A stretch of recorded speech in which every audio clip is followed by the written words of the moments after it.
తిరుపతి జిల్లా తిరుచానూరు పద్మావతి అమ్మవారి వార్షిక కార్తీక బ్రహ్మోత్సవాలను పురస్కరించుకుని కోయిల్ ఆళ్వార్ తిరుమంజనం ఘనంగా నిర్వహించారు.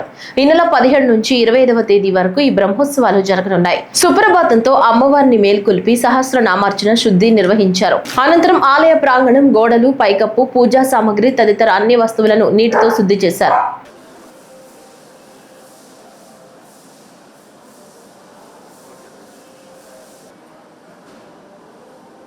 ఈరోజు శ్రీ పద్మావతి అమ్మవారి కార్తీక బ్రహ్మోత్సవాల్లో భాగంగా కోయిల్ ఆళ్వార్ తిరుమంజనం జరిగింది. చాలా మంచిగా జరిగింది. ఇది బ్రహ్మోత్సవాలలో భాగంగా జరుగుతున్న కార్యక్రమం. టోటల్గా ఆలయానంతా కూడా పూర్తిగా శుద్ధి చేయడం జరిగింది.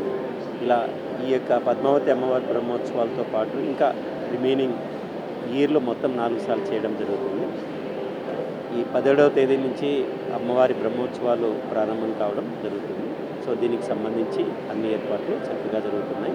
సో ఈరోజు ఈ యొక్క కార్యక్రమంలో అందరూ కూడా తిరుపతి ఎస్పీ గారు, సివిఎస్ఓ గారు, ఆల్ డిపార్ట్మెంట్స్ పార్టిసిపేట్ చేసి చాలా చక్కగా విజయవంతంగా చేశారు. ఓం నమో వెంకటేశ్వర.